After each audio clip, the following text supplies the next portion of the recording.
Well,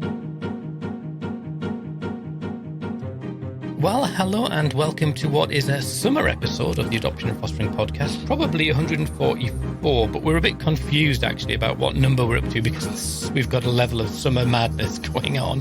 Yeah, we'll and certain unprofessionalism as well, whatever. Yeah. Oh, and he's Scott Cass and Rennie.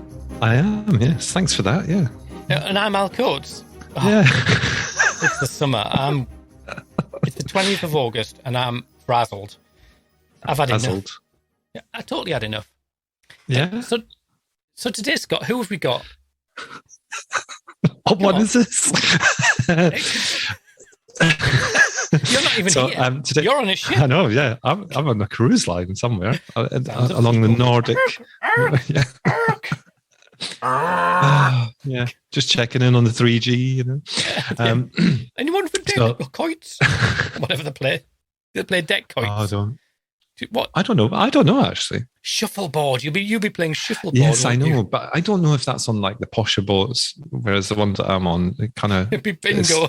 Yeah, exactly. Bingo and fighting. I'm not sure what you see on the TV and Cunard QE2 or whatever it is quite what the same thing that I'm doing, but Yep. Tris will have bought you the budget version. It'll be literally. I don't know. You'll be playing bingo on bits of tatty card in some, and there probably will be card as well, just in case they get thrown overboard or thrown at somebody because they then disintegrate. I don't know, whatever.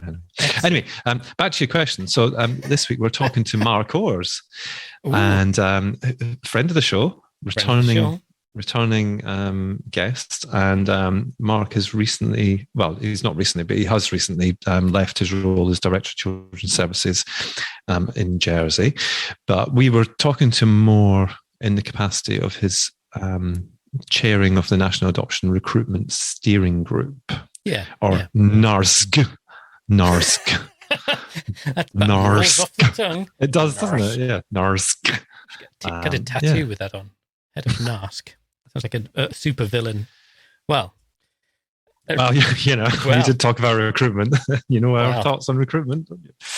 That's it. And I mean, it's a wonderful chat, and Mark is very measured in what he says. So it's quite a long chat because he doesn't say anything that he doesn't mean to say, Mark. But he did say a lot when we weren't recording as well. If only we had recorded all of that. Yeah, but that would have probably been, he wouldn't have maybe said it if we'd been recording. Well, true. And he wouldn't have had the job. So, But I guess my point is that I think Mark is one of those people that he's been really close to adoption for a lot of years. He's got, direct lived experience. And I think his views are, he sees things with a clarity and a perspective that isn't often available to people like you and me on the ground. Well, the thing is, he's worked for so many different politicians, hasn't he, over the years? He was, Tony Blair's government when he first started kind of becoming involved at that level. So that's like 1997, that all started. So that's a lot of years. So that's a lot of experience, let's face it. Very with incoming and outgoings and, all the thing. Will we know who No. So we've got another week and a bit till we find out who the new PM is. So, don't open that can of worms in my head. Well, when we recorded it had all just happened. Yes. Now we're saying it's the 20th of August, but it's not the 20th of August. But it is. But it is. In podcast land, it's the 20th of August. But in real life, it's the 2nd of August. So, yeah. So over the last however many weeks, we've been waiting on that. And it'd be interesting because, again, there'll be new roles. There'll be, there might be a change in the cabinet, all that sort of stuff.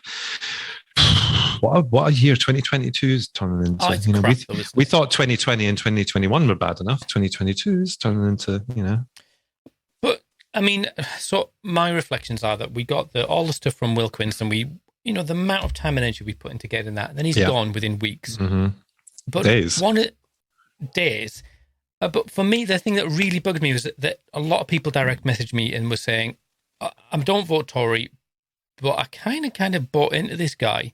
Mm-hmm. And he seemed interested and invested and knew what he was talking about. And he's gone. And I know. Yeah. I don't know who.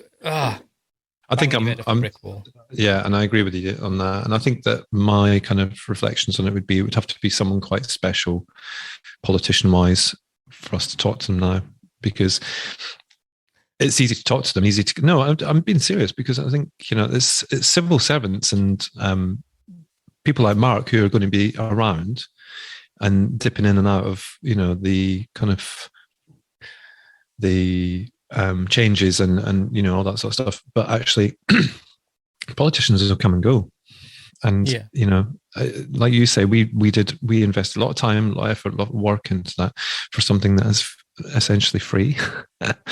Not being funny, we don't get paid to do this, and not to mention the pressure of interviewing somebody like that. Yeah, I mean, nothing was as bad as last summer with the Josh McAllister interview. Nothing got as fruity as that. That got really frisky. True. And I think we stood our ground on that one, and people understood where we were coming from for the second one that we did with Josh McAllister. Unless I've just said it in private. Well, yeah, maybe they've just dismissed us, which is fair enough. But even that review is that sort of marching on. And I see one of the things with Will, you think he had reasonable questions, and I think at the end he's talked about IROs and stuff, and that was a lot of people came and went, oh, he's not just accepting the review and just forging ahead. But where has that opinion gone? Is that an opinion that's a government opinion, or is it an individual opinion? There's an implementation board now being put in, and they're working through it. Are they just taking it as? I'm going to be honest. The names on that board seem to be very much professionals who are at kind of very high levels in their career. I don't see anybody that I would go, oh yeah, they're going to represent what this is for. Yeah. I mean, that might change. Maybe that's just a starting point. Maybe they're going to expand it. I don't know. Well, there's talk of them being some people with lived experience, but no one knows who they are, and there's a likelihood they'll be drawn from the people who were involved in the review. I don't know exactly. That's a guess. No, I know. But there was also mention of, if you're of charities kind of putting people forward for it as well. Again, we said to Will Kuntz, make sure that you look for independent input as well, because we gave your name, didn't we, if I remember rightly? No, we did not give my name. Thank you very much. Told him Thursdays were bad for you. Bingo. Brain injury bingo. Yeah, pies and peas. Who are you again? Yeah, but we said that, and obviously I think it was James Cleverly, isn't it, that's taking us on? Is that right? I have no idea. I don't know who it is anymore. I've totally stepped away from all. It just is. Yeah, it feels like me too. What's the point? Because as you say, in September they're all going to bring in the people that they want to serve in their government. But we cannot be dismissive of them. So when you say what's the point, we are for the people. For the people. I'm sure that's somebody from the 1970s said that on the telly or something. We are the podcast of the people, for the people, by the people. Yeah, that's me quoting Abraham Lincoln for you. People, they come here for adoption, but they stay for the wisdom. Okay. Anyway, Mark Owers. Mark is a cracking chat with Mark. I really liked it, and he gave a lot of his time.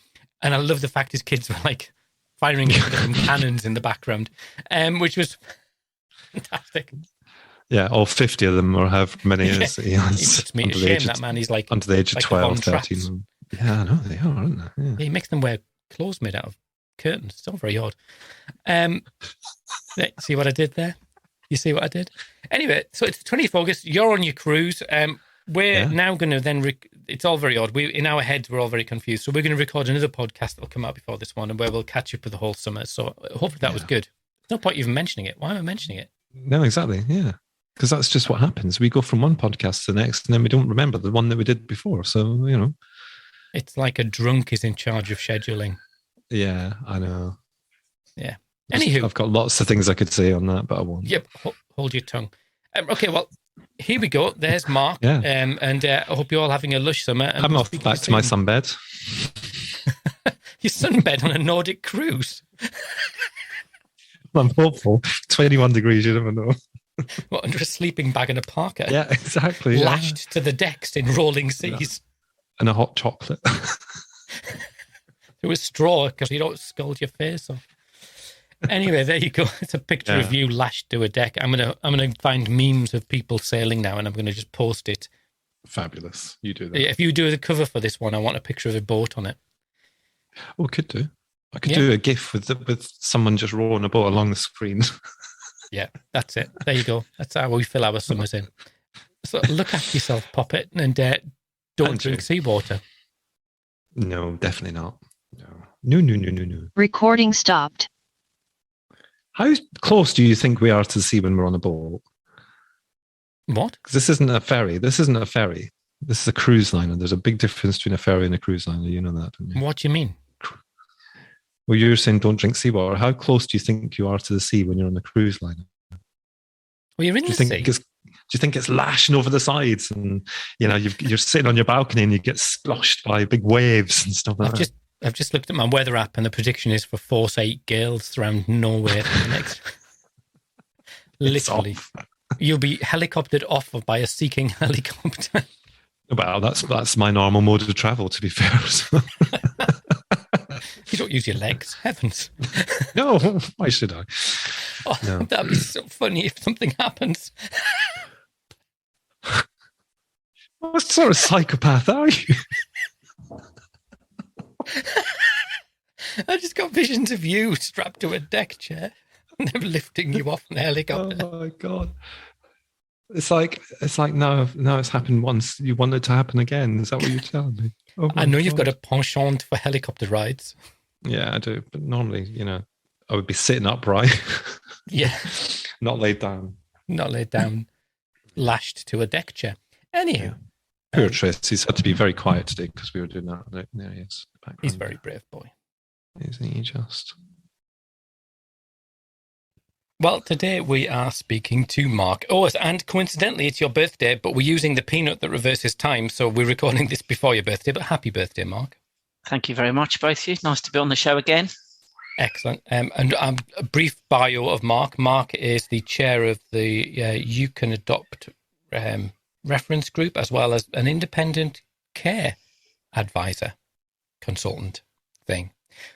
Is that how you'd introduce yourself? Chair of the You Can Adopt. I don't think that is. What's the official title? Oh, I can't write my own writing. Would you like me to help you out? I am the chair of the National Adoption Recruitment Steering Group, a snappy title. But essentially, I help to bring together all of the sector leaders, voluntary, statutory, national organisations, as well as, importantly, adopter voice families, birth families, adult adoptees, and try and get everyone to work together on a common aim of placing as many children for adoption without unnecessary delay as possible. I mean, that is a really interesting job, because if you want to start a fight on Twitter, you pop your head up on National Adoption Week and say to people, hey, what do you think of the latest recruitment drive for adoption? And literally fireworks. So we've got you in the room. I didn't quite realise. I did know that, but then I thought, this is quite an interesting role. How long have you been doing that? And can you tell me like the evolution of that? Because I think if we go back 2 or 3 years, can I say it was pretty grim? Would that be fair? Sort of stayed maybe a bit stale? What? The recruitment drive. The adoption recruitment? Yeah. Yeah, well, it's come out of the RAA program, the Regional Adoption Agency program. And as we went from 152 adoption agencies within local authorities, and we arrived at about 30 agencies, we had a new cadre of adoption managers. So we essentially went from 152 adoption managers to about 30 regional managers with much greater reach, I suppose, because they're responsible for bigger services. Yeah. And I was helping to bring them together every month. And from that, the Department of Education, the government, wanted to put money into some national recruitment activity. And so in that role of helping the RAA leaders, I was asked to chair the group. and I then left that role to become the director in Jersey, but I carried on being the chair of the steering group. Yeah. And rather uniquely, I suppose, because I've been in the voluntary sector and I've been in the private sector and I've been in local government as well as central government within adoption and fostering and some other bits and bobs. I like to think most people in the sector think that I kind of can be independent as anyone can be. I don't kind of vouch for one particular organisation. So just sitting in the middle and helping to bring people together. And I have to say, after being in certainly the adoption space in a national role for about 12 or 13 years, it's the most collaborative, the most user-informed space I've ever been in. Really? Yeah. The VAAs, increasingly the voice of birth parents, the voice of adult adoptees really is starting to come through, and the way in which RIAs who are allocated the money are wanting to use that money with advice from people like John Simmons from Corner Bath and other organisations. We're really trying to make it work hard in a way that meets all of our interests rather than competing. For too long, there's been a lot of competition in the space, and what we really want is harmonious working together for a single kind of outcome of better lives for children and young people and their families. Yeah. I mean, I guess that as a national campaign, it's feeding into the 30, however many RAAs. But I mean, it's easy to criticize the national campaign because it has wound up an awful lot of people historically. You know, the pictures of little children in the Daily Mirror in National Adoption Week, you know, can you adopt this child? But last year, it felt like there was quite a tonal difference. And I don't want to defend the recruitment campaign, but was that informed by that consultation? Absolutely. So it's really important to distinguish between what has long been known as National Adoption Week and what is now You Can Adopt, which is an always-on campaign. And as a group of sector leaders, we've all agreed fundamentally that more open adoption is better when it's in the best interests of the child, the young person, the adult adoptee, who's obviously freer to make their own decisions about who they do or don't have contact with.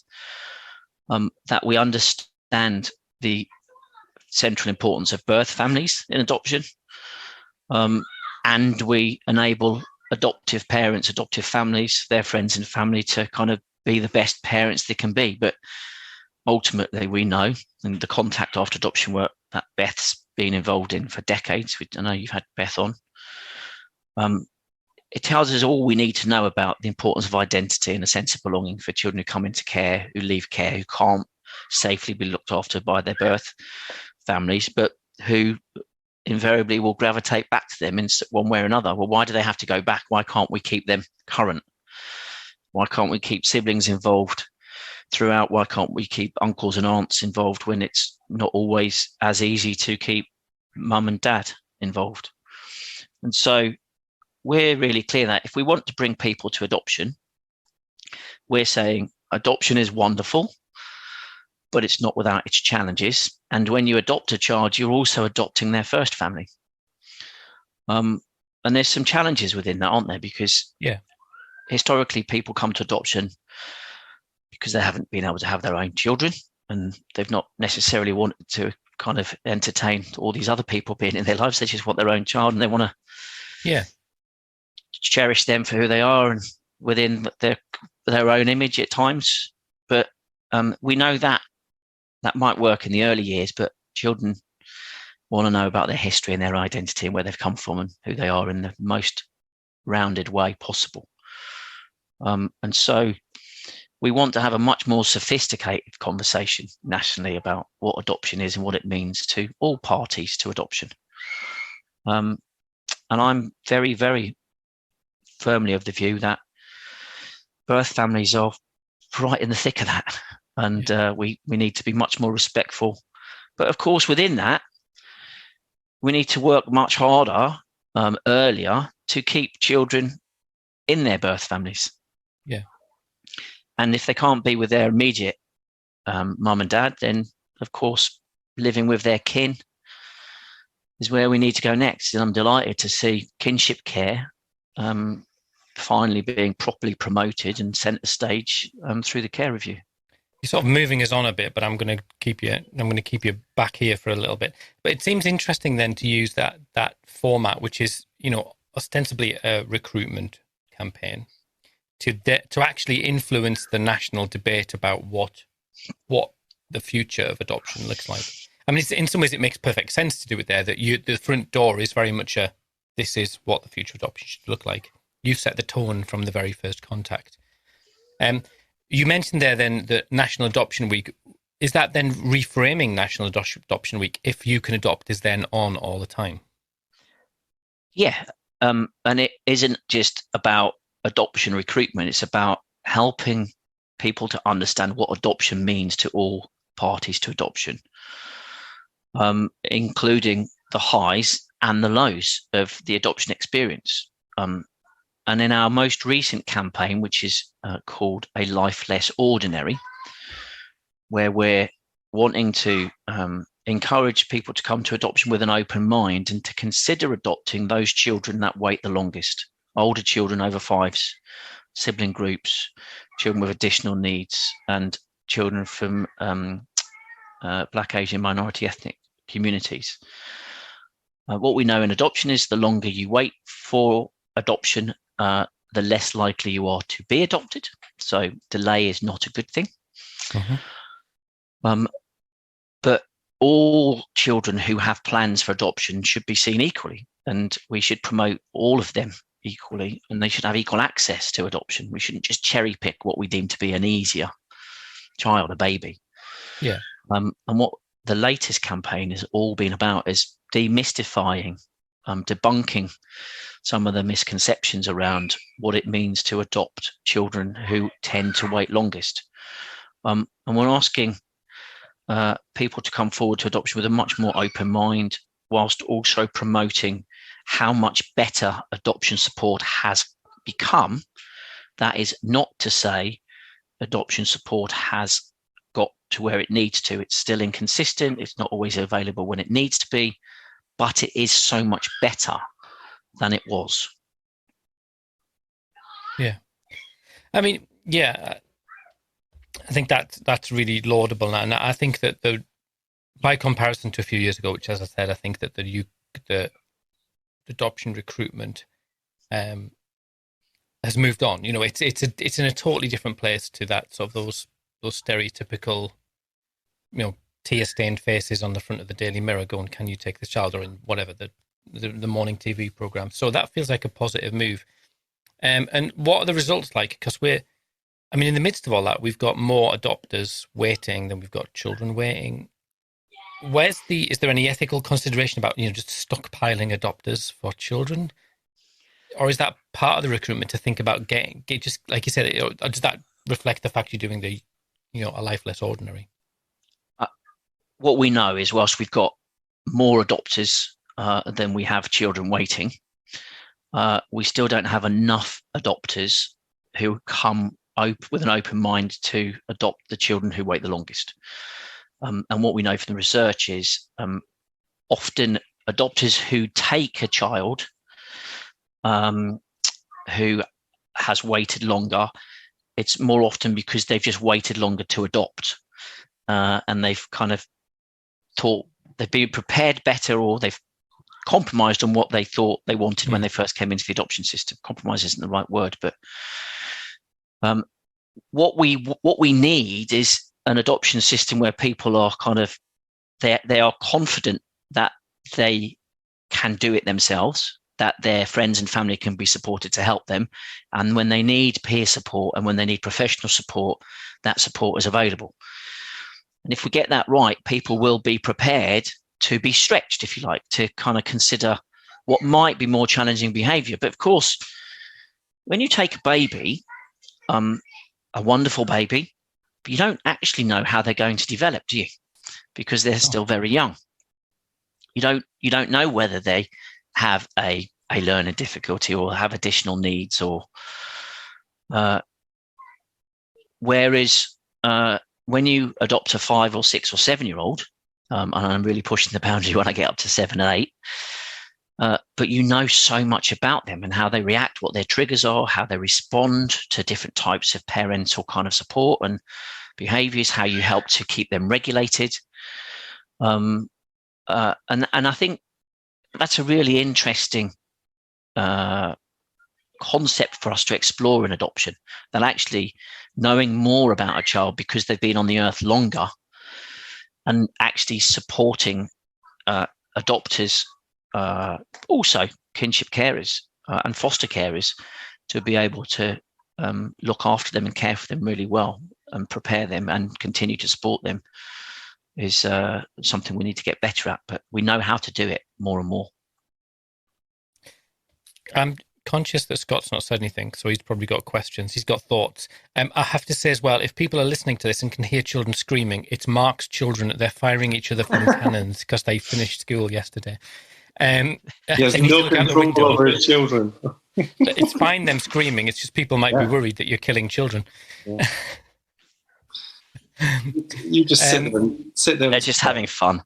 Oh, bless their hearts. Good. One of the things I like about being at Coram, for those who haven't been in central London, at Coram Fields near Russell Square, is they run lots of services for children and families on site. And when you've got policy people and research people and innovators and analysts and all those and service and system leaders, you can hear children and families playing outside, and it's a real leveler. I love it because sometimes we kind of make things that we think will work, but we're miles away from the people that we're trying to serve. That was a great answer. Having been there quite a lot, I agree with that, especially when the football is whacking off the thing and you need to whack yourself every time. Absolutely. Yeah.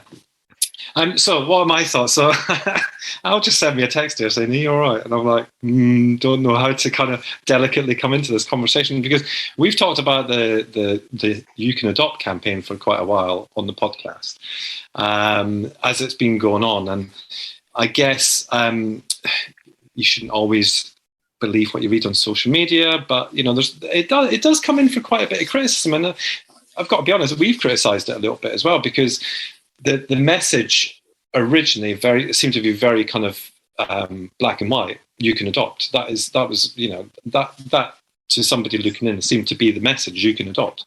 It meant anybody could adopt. It's travelled as far, and I'm sure you know this as well, because you're on Twitter, you're on socials. You might not say much, but I'm sure you have a little snoop around. It's gone all around the world. This You Can Adopt campaign. It's had its criticisms. It's had its people who've supported it, etc. So I'm just wondering kind of how you balance that out with yourself. I mean, because you come from this with a bit of personal experience as well, being an adoptive parent. So it's not like you're just coming into this going, I know what we'll do this and do it, and it's informed. But how do you balance that out with that probably there must be something in your head that goes, it's not quite this simple, but we have to do it. We have to do it some way. Yeah, I mean, of course, I'm aware of the many voices that have views, all of which are valid views.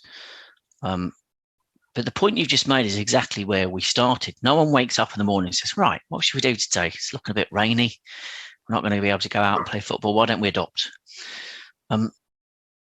The message is aimed at those people that have arrived at thinking about adoption after often what is many years of experiences that have led them to those thoughts. And so it's You Can Adopt is aimed at those people who are thinking about adoption. It's not You Can Adopt and, I'm talking to everybody. But we are trying to open the doors so people think about the fact that they can adopt. And legally, there's only 3 reasons that stop you from adopting. Of course, there are many reasons through assessment that will deem you not suitable to adopt. Mm. But we know in terms of the Kindred research back in 2013, how was it? In terms of propensity to adopt, people in the population who could adopt, who could seriously adopt and adopt those children that wait longest, there are more people out there than we currently have in the system, particularly from ethnic minorities, because of the way in which some of our current front doors are not as open to particular groups as they should be.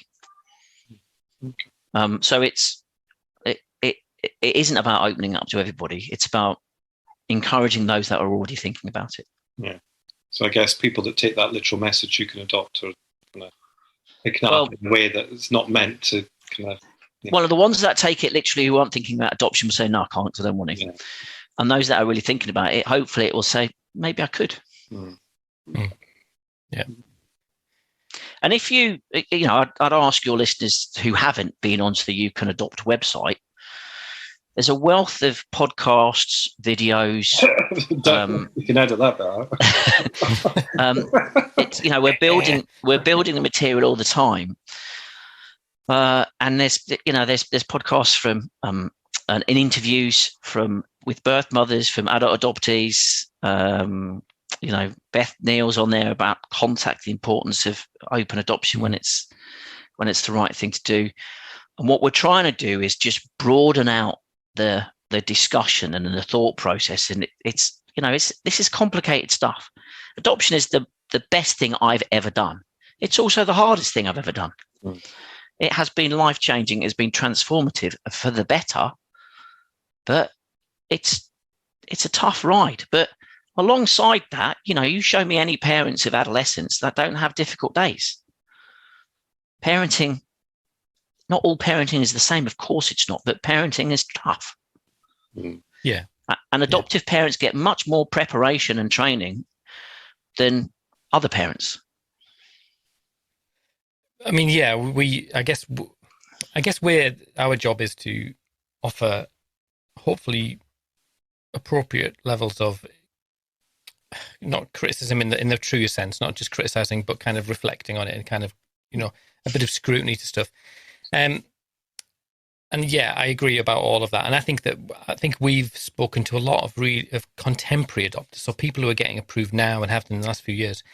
And there's some really progressive individuals amongst that who are really looking forwards, as well as the kind of the more traditional models of adopter, people who've struggled with infertility for a long time and it's coming to it as a second, third, fourth choice.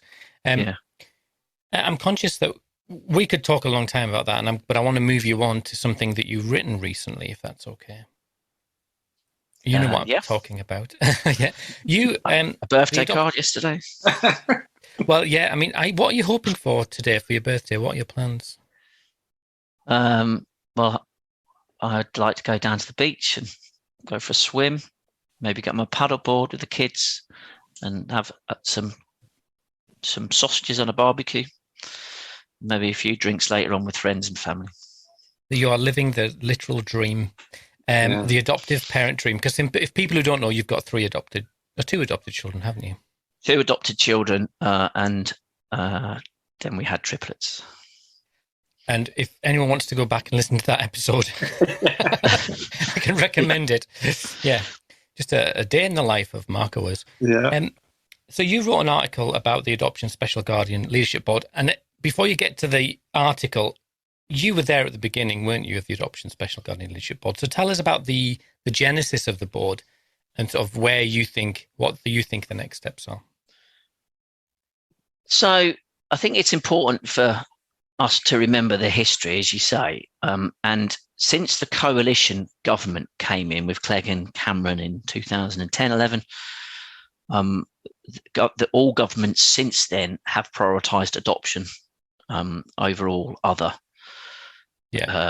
family policy, not just roots to permanence policy. Adoption continues to be a priority for the government. And back then, Sir Martin Neri wrote a piece for the Times, which was all about children being left at home too long and children coming in and adoption being too complicated and there not being enough support. So children were, the word drift and delay was the words were used. I did a piece of work when I was in the Prime Minister's delivery unit looking at the adoption system. There's some recommendations that came out of that. whereby one of them was around reducing the time from to a 3-month, 6-month process, so that we could speed people through the process, ensuring the ongoing rigor of assessment. But whilst lots of things changed in the system, adoption numbers were not climbing like the government wanted. And the government essentially said to local authorities, if you don't sort this out, we might take adoption services off you and possibly nationalise it. And I, together with, it was Andrew Webb and Andrew Christie at the time, who were the president and president-elect of the Association of Directors of Children's Services. I was at the Consortium of Voluntary Adoption Agencies at the time, CVAA. We said, look, let's try and get our own house in order. Yeah. Otherwise, there's going to be intervention from government, and who knows where that will take adoption and other services. And so we came together around this thing called the Adoption Leadership Board, as it was then. And it was about getting all of the system leaders in a room with an independent chair appointed by government and saying, right, what are we doing about it? And what we didn't want was to be done to. We wanted to do it together, so with. And that's what it was for. But critically, throughout this whole history, most people outside of government, outside of what ministers want, have always felt uncomfortable about adoption being pushed as the kind of the gold standard. Yeah. Being at the top of the hierarchy. And I'm really clear, and always have been, that all routes to permanence for children leaving care should be treated equally based on best interests and care planning. But we should value each route to permanence for its uniqueness. So fostering, short-term and long-term fostering is different, kinship care is different, special guardianship is different, long-term and residential is different, and adoption is different. But the children and young people in all of those care settings are similar. So how do we understand the type of care they need, the type of stability they need, and ultimately, how do we help them to get a sense of belonging, or psychological permanence, as we can call it, that they feel like they belong and that they're loved. And whilst there's been what I would call a preoccupation, an obsession politically with adoption, it's often felt like the other routes haven't got the attention, the support, the investment, the policy developments that they deserve. And let's remember that our care system is essentially a fostering system. 75% of all children in care are in foster care. And having been one of the authors of the review of fostering in England in 2018, together with Sir Martin Neri, it's a space that I am equally passionate about. But one of the recommendations in that report was for there to be a permanence board.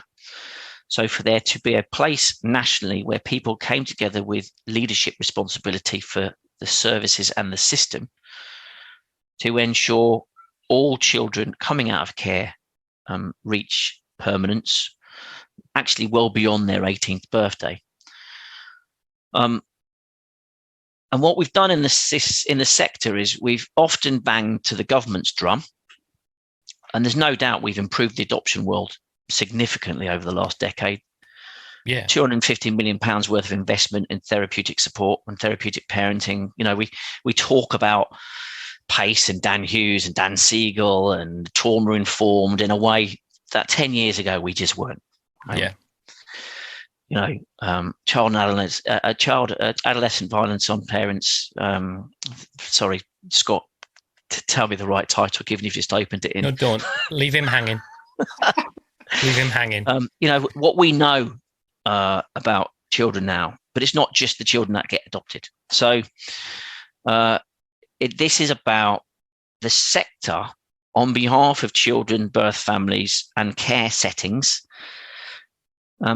taking responsibility, I suppose, and we shouldn't just focus on adoption. At its simplest, that's my point. And I think we've done a lot in adoption. We tried to move it to special guardianship. The care review, as I've already said, has really kind of put kinship care front and centre, and we need to add fostering in there, and we need to add residential in there. Residential as a first option, not as an option after foster care has broken, because some children, their choice should be residential, and we should be proud about it. Yeah. So all routes to permanence, because children deserve a sense of belonging. So would your preference be that we sort of, rather, it's not that you're wanting to end the work of the ASLGB, it's more that you want it to morph into a more inclusive body that actually looks at a broader section of what we're doing, really? Yeah. And the care review implementation discussions, implementation board, provide a really nice umbrella, really. Because ultimately what we're talking about is making sure we have the right number of care settings for children coming out of care. So how do we enable local authorities who have 100% of the children in care, that they then care for them, or they ask other providers to care for those children, and they ultimately go on to come out of the care system by going home or going into adoption, is how do we make sure there's enough of it, and how do we help with the market management, the supply and demand? Because if you're careful with that language, there'll be a riot. There will, but overall, yeah, what we're talking about is children coming in, children staying in, and children coming out. So you have flows of children across 152 local authorities. X number need foster care today, Y need adoption, Z need residential. If you disaggregate that to 152 things, and you say, is there enough for the 80,000 of them that are moving around? Well, who knows? How the bloody hell do we know? Is it like magic? Which is why on Friday nights, anyone who's worked in children's social care, when you've got the weekend bearing down on you and you're really worried about a child staying at home and you're trying to find an alternative care setting for them, you've got local authorities up and down the country scrabbling around to find a care setting. And then they end up bidding against each other because they're desperate for the places. Well, that's about supply and demand and markets working on their own, as opposed to saying, let's put children at the centre, and what type of management do we need to make sure the flow in, the stock and the flow out, these 80,000 kids and young people, how do we kind of make sure, how do we guarantee that they've got somewhere to go tonight? And just today in the news, we've got kids who are in caravans and campsites and in unregulated placements. So we've done the law. We've changed the law, probably not as well as we needed to. We've got a regulator that's supposed to be prosecuting providers that do these sorts of things. But no local authority in the country is deliberately ignoring a really good placement to place a child in a caravan. Yeah. They're in a caravan because if they weren't in the caravan, they would be on the street or on a sofa in the reception of a council building. Or at a social worker's home. And I heard that recently, of a social worker taking 2 children home because there was literally no other choice. So we have to bring people together to work out, how do we stimulate the right type of provision at the right time at the right cost? And it can't be done magically in town halls up and down the country. There has to be joined up thinking. Yeah. So we've kind of, all of this is interconnected, isn't it? It's really hard to kind of pick out the care review from the ASLGB, from even the You Can Adopt campaign. But I was thinking there, so one of the recommendations was this sort of formation of care cooperatives, as they were regional care cooperatives. Yeah, which seemed like a parallel to RAAs, regional adoption agencies. But is that how you read them? Do you think that's viable? So, in terms of my colours to the mast, Martin and I in the fostering review 2018 had a recommendation for regional commissioning hubs, and we said around 10. So whatever the number is, if you have 152 and you have one being national, you need a number in the middle, which takes the right account of geography, rural areas, city areas, different types of people, etc. But what essentially you want is a concentration of expertise. So rather than having 152 people or teams doing commissioning stuff and speaking to a national fostering provider that might have 4,000 beds a night, and you've got all 152 trying to negotiate with them, or a smaller number where there are some commissioning groups. How do we have those conversations in a more effective and efficient way with people who are kind of experts? How do you kind of think about some of those regional and national contracts where you have a similar price, where you have a similar list of outcomes? Because what we have at the moment is too many people trying to do the same things, which means there's overlap and gaps. Now, regional adoption agencies, whilst unpopular at the outset, have demonstrated some real benefits in not always, but in many ways. Just in terms of the way in which you can get 30 leaders in a room and say, should we think about having a more open adoption system where we move away from just tick box, letterbox, and we think about meaningful family time that we facilitate, and that we kind of think about the research. And those 30 leaders can go away and talk to their teams in a way that 152 couldn't, just did at a very simple level. You can influence and shape change in the system because you've got fewer agencies. So how do you use scale and expertise and bigger pots of money to drive the outcomes that we want to see for children, young people and their families in a different way? Now, regional adoption agencies, most people would agree, if not all people would agree, they took too long, and it was quite difficult to bring them together. And of course, meanwhile, people who were relying on these services were kind of in their wake. Whilst things have settled and will continue to settle, and things are getting better and better, you kind of say, well, at what cost did we achieve regional adoption agencies? And so the way in which we think about how we involve fostering and residential in these things as well, just piggybacking on adoption services wouldn't give you the expertise and the reach and the infrastructure that you need. So having spoken to Josh about this a few times during his review, what did we learn from regionalising adoption? What worked and what didn't work? What went well? What took too long? What never worked? What types of delivery vehicles should we use? And how do we build on that learning? How do we learn from what the Adoption Leadership Board has done over the last decade or so and take that into the learning when we think about all routes to permanence? So the data that the Adoption Leadership Board collects on a voluntary basis has transformed our understanding of children in the system. So how do we kind of hang on to those things and build on the learning, whilst also recognising managing care settings for 80,000 children and young people, as opposed to what was 2,800 adoptions last year, is going to require different scale. Eve, this conversation is this sort of the freewheeling and slightly the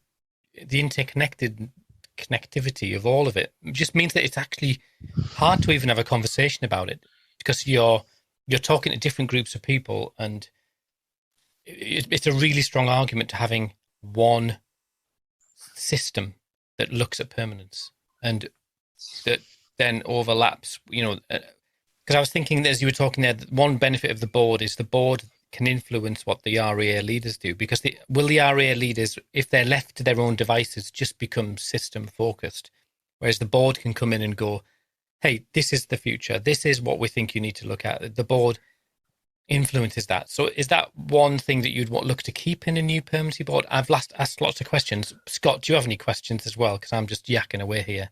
Yeah, I've got loads, but I was just letting you get on with it as ever. No, you throw some questions into him as well, because I'm sick of my own voice here. Well, I was going to say, having had involvement with the SGLB, actually, Al and I have both been visited, whatever you want to say. Al, you more recently than me. I mean, is is it still making any impact? I mean, we've had all this stuff, all the figures that are collected from agencies. That was done a couple of years ago.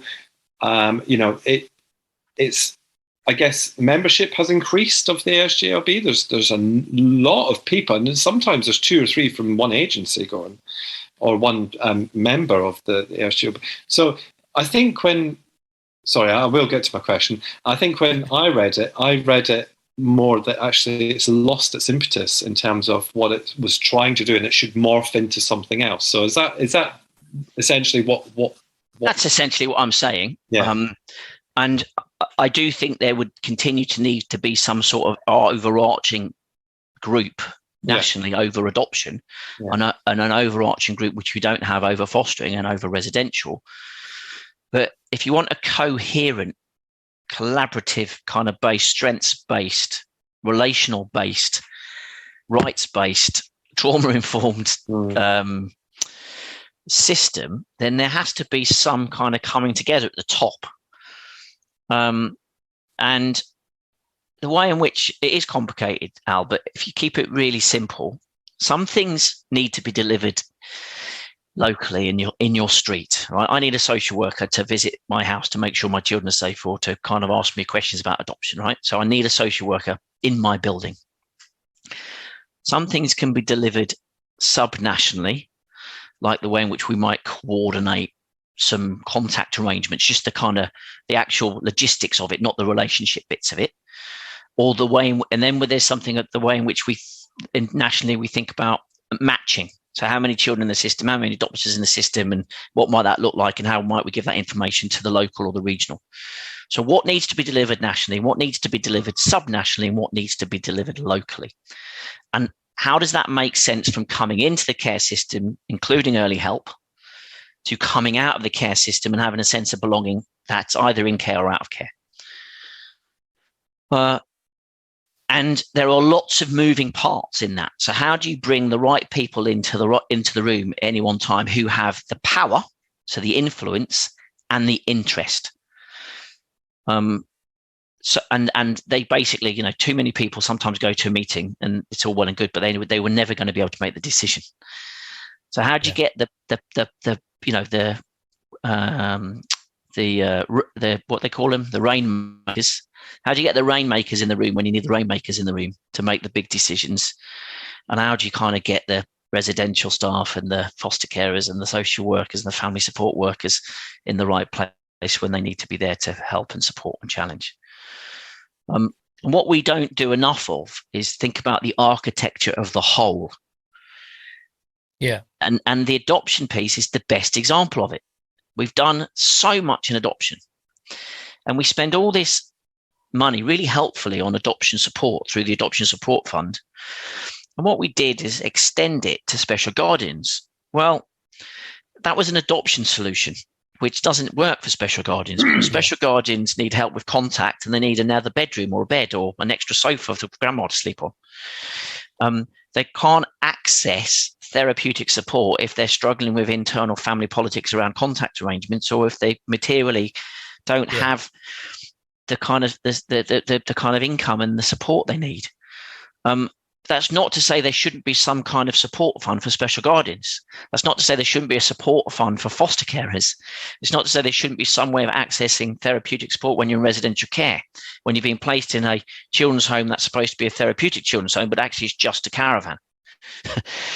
So it requires, I think, significant leadership from the Association of Directors of Children's Services, because they have 100% of the kids and they have nearly 100% of all the money in the system. So how do they come together to exercise their kind of block on behalf of children, together with, of course, all the others that are involved in fostering and are involved in adoption? But local authorities are critical because they span end to end for children and families. The more you sort of talk and lay out the issues, it becomes really clear that it's just really complicated. But until we kind of grapple the complexity and hit it head on, any piecemeal, if we to go out and fix the services for kinship carers, that doesn't that helps them, but it kind of is it at the detriment of the person who are rubbing shoulders with them? So, like you say, that pan system view seems essential. I did have a question as well. You might be able to answer this. Is local authorities as well? Do they raise the funds that they use for social care from their own taxation? They get a core grant Right. from government. They obviously get income locally through council tax, and how they kind of use their money is slightly different authorities. Some money is ring fenced to certain things and some money isn't.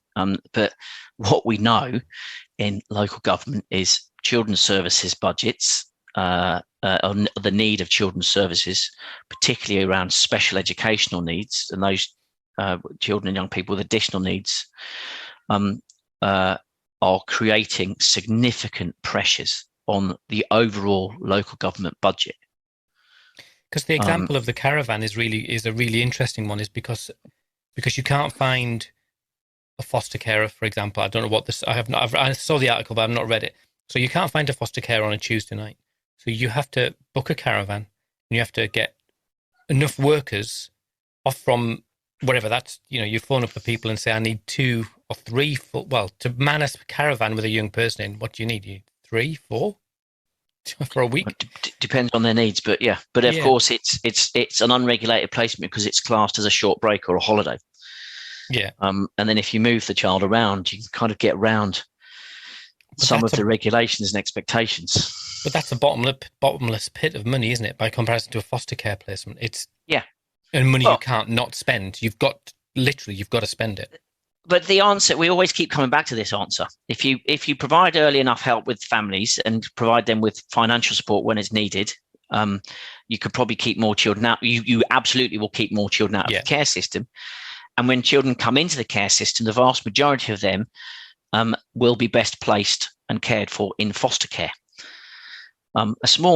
Very small number will go to adoption, and a slightly bigger number will go to residential. But some of those children will be in all of those care settings at some point. But fostering, if we get the recruitment and critically the retention, the support for foster carers right, it's better outcomes for the vast majority of children, and it's cheaper or better value for money than moving children around from temporary setting to temporary setting, or having too many children in residential settings when actually they really should be in foster care. So this potentially segues, because in some ways we're hypothesizing about how to do it. This segues into the recent shenanigans with children's ministers and education ministers and care reviews. And I don't want you to put yourself in a tricky spot, it's how you earn your living. But what are your reflections on, we've had a care review and there was a sense of momentum. Have we literally just lost the care review? I don't think we've lost the care review, because I know the department officials are working hard on their thinking and planning around implementation. But the politics does play into it, as I found out personally on the fostering review. Edward Timpson was the children's minister when the fostering review was commissioned with Martin Neri and I. And Edward said himself publicly that the fostering review, of all the bits of work that he wanted to do, was very close to his heart, particularly given his mum and dad's experience of fostering. But we then had Robert Goodall. He came and went during the review. Martin and I wrote. He was, because that's not even his name. It was Goodwill. But Goodwill. Sorry, thank you. That's how long he was here. There you go. Thank you. And then we presented it to Nadim Zahawi, who obviously then went on to be the Secretary of State after he kind of sorted out the vaccination program. And as interested as Nadim was as the children's minister, he wasn't as vested in it as the children's minister that commissioned it was. There will no doubt be an element of that with the care review. And so we have lost momentum, I think. But I think we're looking at the issue in the wrong way. We've had, whatever it is, 5 children's ministers in 5 years, or whatever the figures are. Yeah. But we need to stop looking to children's ministers to fix the system that we have long known isn't working as well as it needs to for children and families. I think quite a lot of what we need to do is within our own gift as sector leaders, and actually working together more effectively across the sectors within the system, whether that's voluntary, private, or local authority, whether it's local, regional, or national organisations. Because what exactly are we waiting for? What do we think a really engaged, long-serving children's minister and Secretary of State is going to do? They'll definitely help to bring more money into the system, and we definitely need more money in the system. But that money has to be spent really well, doesn't it? Yeah. And we've had plenty of money in the system over the years. You think about Every Child Matters, ECM, and the 5 outcomes under the Labour government, 2000-2010. It was a wonderful framework with Sure Start centres and, positive activities and Friday, Saturday nights and FIPS and YIPS and YISPs and all these wonderful things.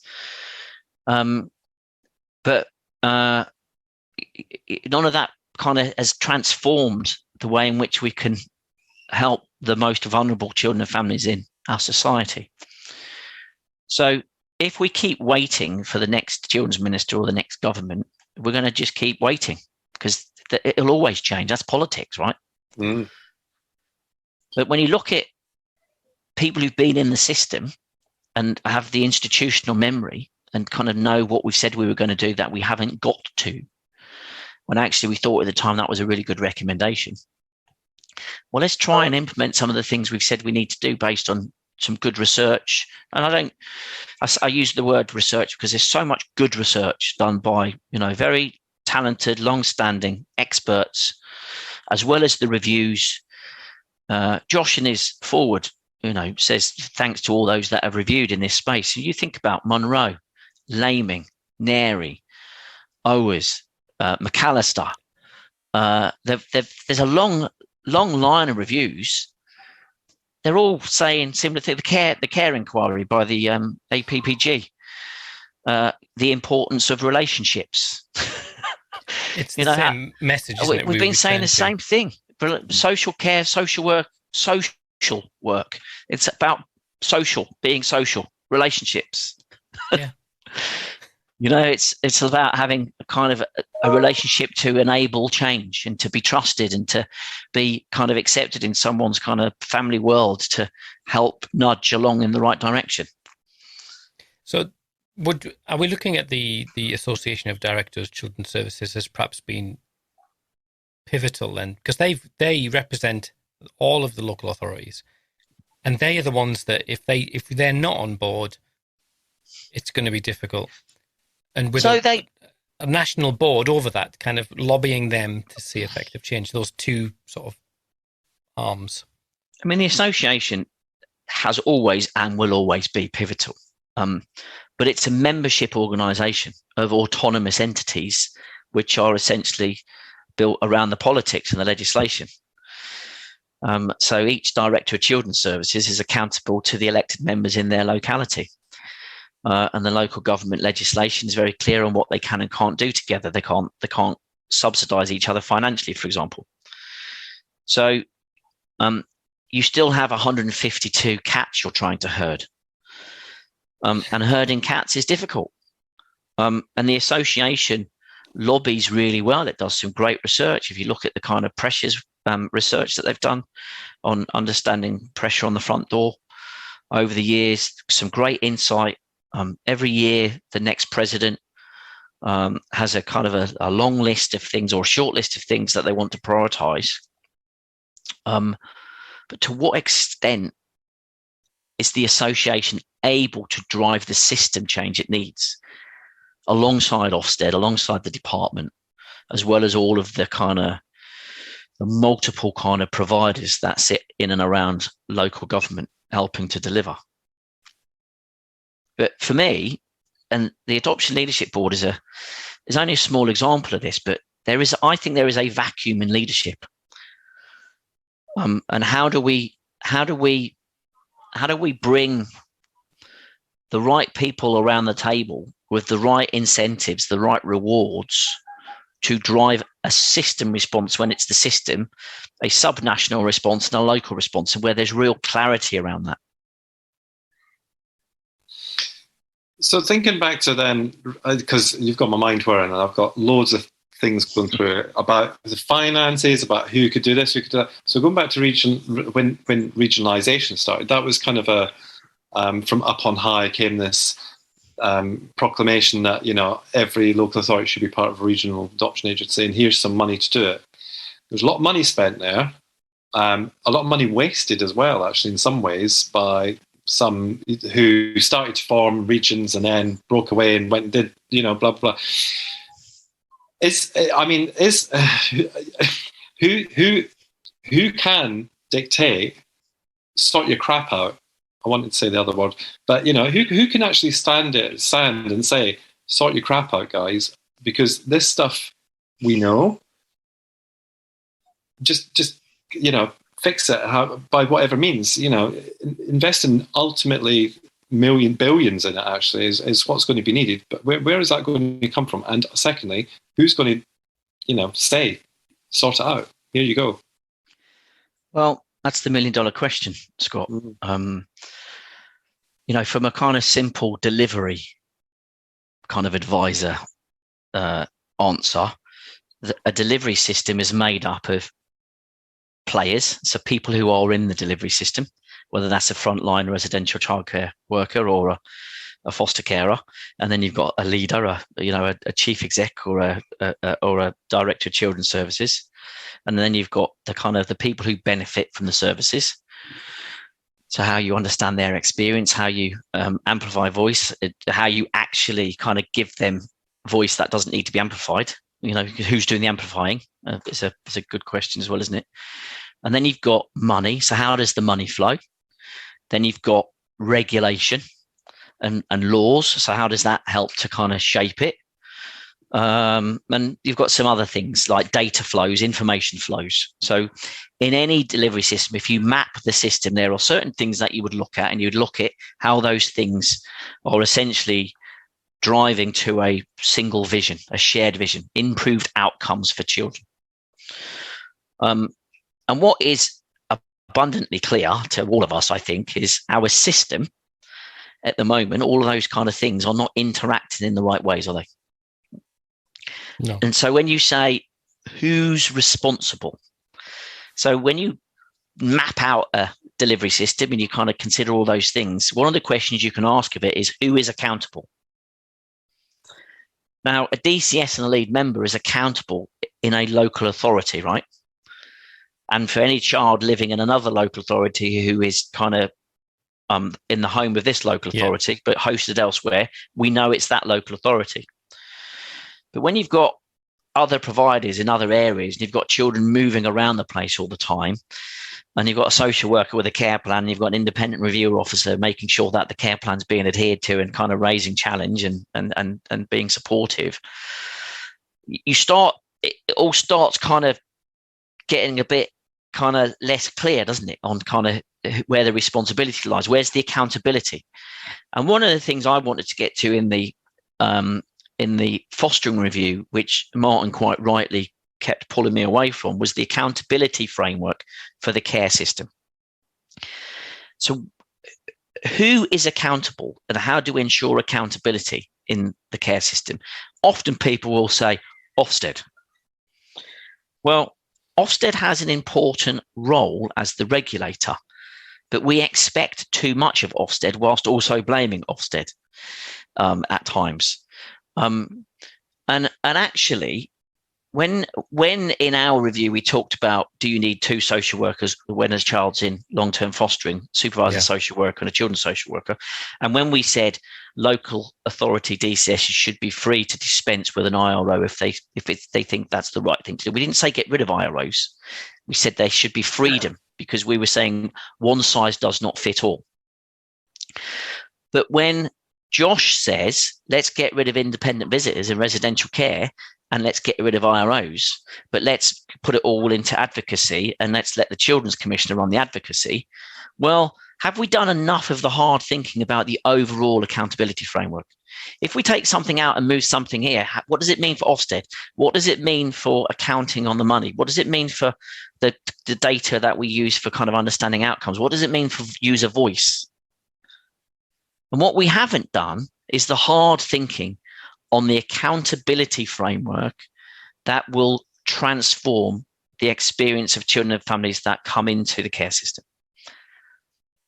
Who's responsible for what? And does that work? Does it drive the right type of behaviours? And I don't personally think we can answer that question. Mm.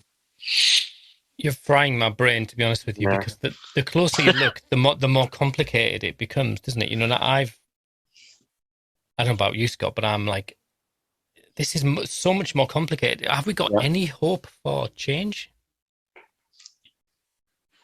I'm eternally hopeful. You know, if you think about, when I think about some of the children and families I've worked with, and I see where they end up, you know, the resilience that you have is phenomenal.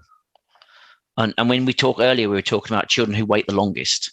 They become adults who thrive. Right? They don't say, I was one of those children that was harder to place. You know, it's like the children grow up. Yes, there are children who have fewer life chances as a direct result of being in care. They might be they are more overrepresented in custody. Some of the children will live less years. More of them will be involved in mental health services. You know, we've got some real challenges.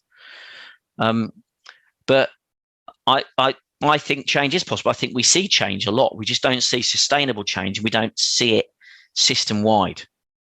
And it's really interesting, isn't it, that we've got a lot of local authorities in the system that continue to do brilliant work. But we have local authorities who haven't yet kind of secured the standards they would like to see on a consistent basis.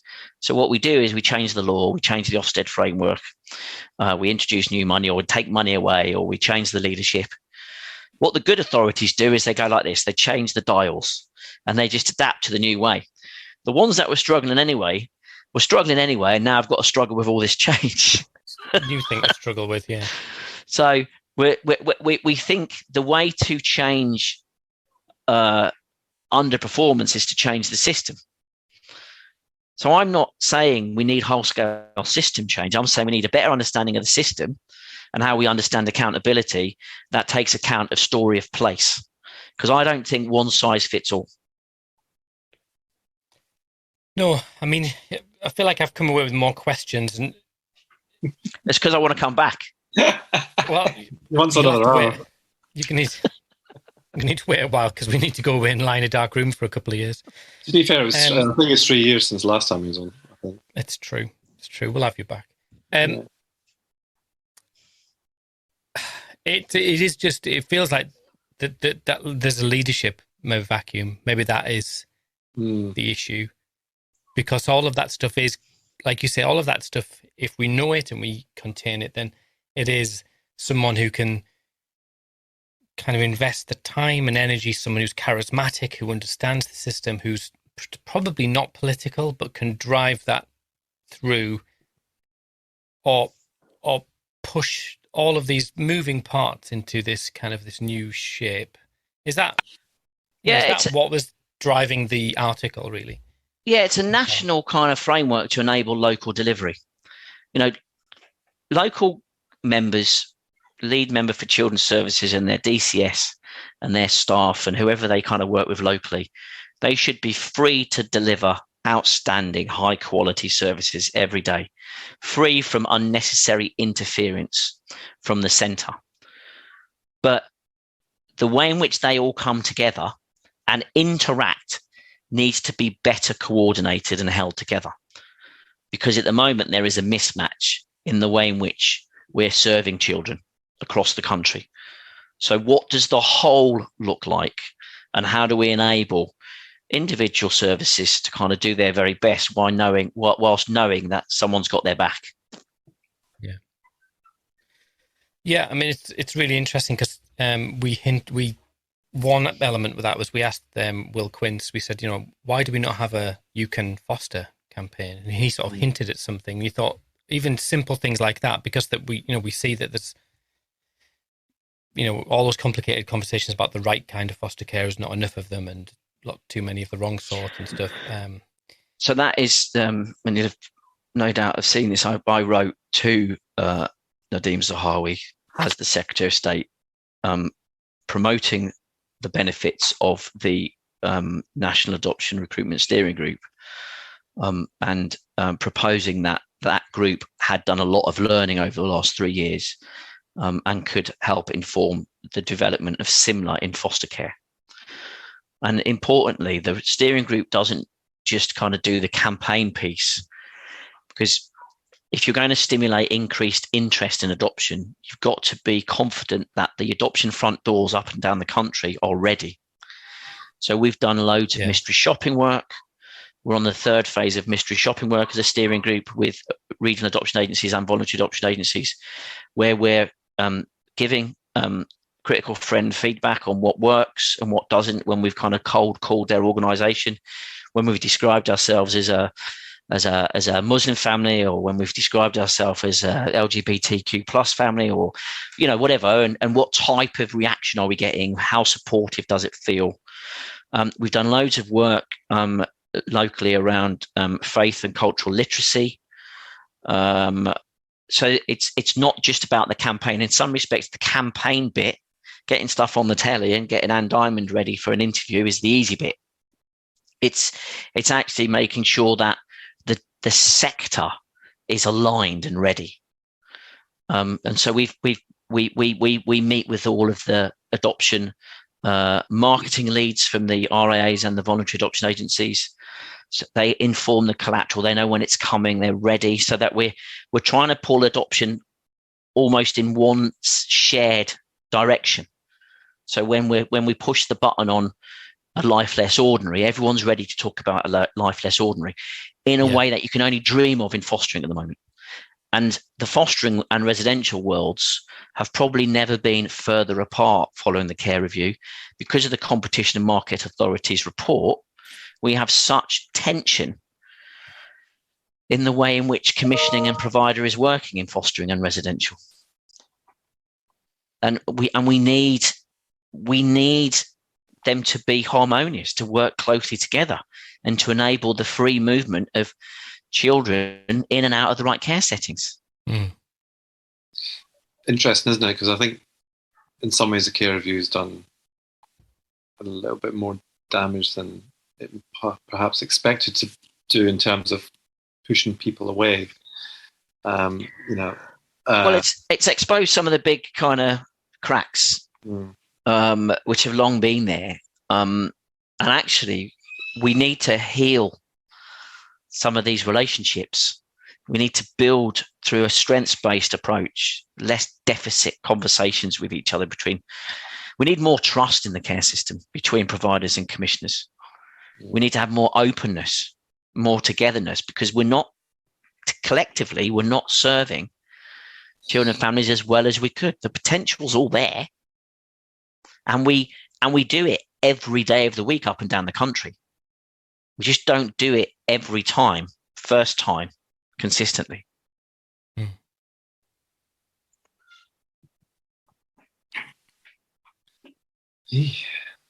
There you go.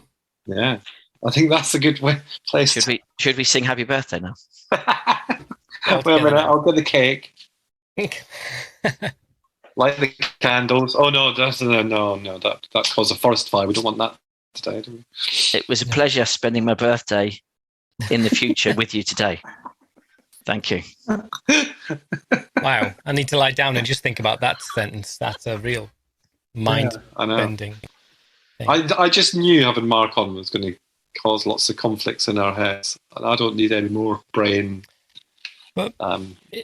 In some ways, it's really helpful to be able to have those conversations. A lot of people who've invested their lives in the care system, as foster carers or social workers, and this stuff. Not to mention those who've experienced lives. care as well, who are now adults. I mean, I think the one thing that I know I keep going back to social media, but, Mark, you touched on there's great practice going on and there's not so great practice going on.